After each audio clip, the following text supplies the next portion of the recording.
Bom, esse livro, ele é de 2002 e trazia uma série de inovações para a época. Observe que aqui tem um quadradinho, aliás, um retângulo com 3 pessoas. Isso aqui é perfurado, né? Quando você abrir aqui, pneus. Assustador, né? Nessa época, pouquíssimos pneus eram levados ao reaproveitamento. Então ele já entrava com esse título de iniciação temática ambiental, mas o título, na verdade, era Antropoceno. Em 2002, eu sugeri esse nome dizendo o seguinte: Antropoceno é um novo período que está acontecendo na Terra, caracterizada pelas profundas transformações que o planeta está sofrendo pela ação da espécie humana. Na época, eu fui crucificado por causa disso. Como é que se afirma uma coisa dessa, né? Eu talhei esse nome Antropoceno. Quando foi em 2013, o ano passado, foi capa de uma revista das grandes teorias da geologia, reconhecendo o ser humano como uma grande força capaz de produzir mudanças profundas, não só no clima da Terra, como na geologia da Terra. E eles moldaram um termo Antropoceno.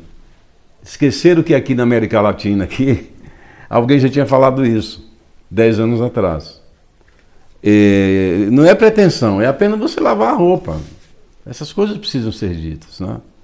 Então, esse livrinho, ele trazia um resumo, mas assim, de uma forma bem objetiva e impactante, com fotografias, uma reflexão sobre a nossa vida no planeta, que a gente estava fazendo de coisas absurdas. E eu me baseei nessa fotografia da Apollo 11, 68. Olhando de longe, não existem países. Nós somos uma única espécie e essa história de dividir, retalhar em países foi uma ideia infeliz. A gente deve evoluir para que percebamos todos que vivemos aqui numa área em comum. Foi uma obra que no período ela mostrava as maluquices que estavam acontecendo no mundo, com fotografias que foram premiadas. Essa aqui é Baía de Minamata, por exemplo.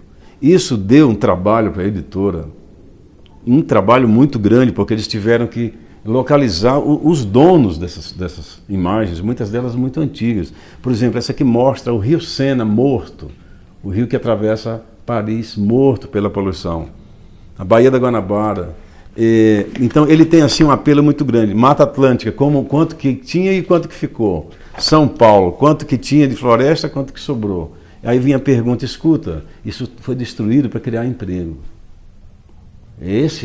Era esse o mote. Isso é para criar emprego, isso é o progresso. A pergunta que fica é: muito bem, destruir as florestas, criaram os empregos?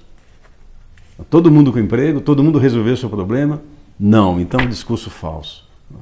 Aí mostrava algumas imagens de satélites comparativas e começava a descrever as loucuras que nós estávamos fazendo no planeta e analisando esses elementos. Caindo no modelo de desenvolvimento como sendo uma coisa muito cruel, não apenas do ponto de vista econômico, mas do ponto de vista social. De você chegar e juntar. Isso aqui é uma fotografia do antigo Carandiru. Você vai me dizer que todos esses jovens são ruins? Essas pessoas todas são ruins? Será que se elas tivessem um emprego digno, uma moradia digna, tivessem acesso à educação, elas estariam aí? Aí mostrava aqui os lixões e ao mesmo tempo uma fila enorme das pessoas em Paris para comprar uma bolsa do Louis Vuitton por $1.500. 2 horas da madrugada as pessoas na fila. Aí os efeitos da mineração e por aí. Era um livro extremamente crítico e no final se mostrava uma série de recomendações. O que você pode fazer? E tinha uma imagem no final, tem ainda, que esse livro ele ainda existe. Sinalizava para as coisas que a gente precisava fazer e com algumas fotografias premiadas no mundo, como essa, por exemplo, aqui, lá da África do Sul. O Jefferson sofreu um bocado para encontrar, mas saiu esse livro. E ele terminava assim, não é? A nova biologia mostra que os organismos com maior possibilidade de sobrevivência são aqueles com a maior capacidade de cooperação e não competição. E a educação no mundo inteiro estava dirigindo as pessoas para serem competitivos, ou seja, para serem instáveis, para serem insustentáveis. E fechava com isso aqui, ó. Quem deve começar senão você e quando senão agora? E fiz questão de colocar a família, o pai, a mãe, o filho, que hoje já mudou em algumas coisas. Mas foi uma obra que à época foi considerada extremamente agressiva, mas de grande apelo emocional. E como tem meu endereço atrás, de vez em quando eu recebo mensagens das pessoas dizendo: olha, gostei muito dessa obra, eu dei para o meu filho de 10 anos, de 12 anos, porque é uma linguagem... Você lê isso aqui em meia hora.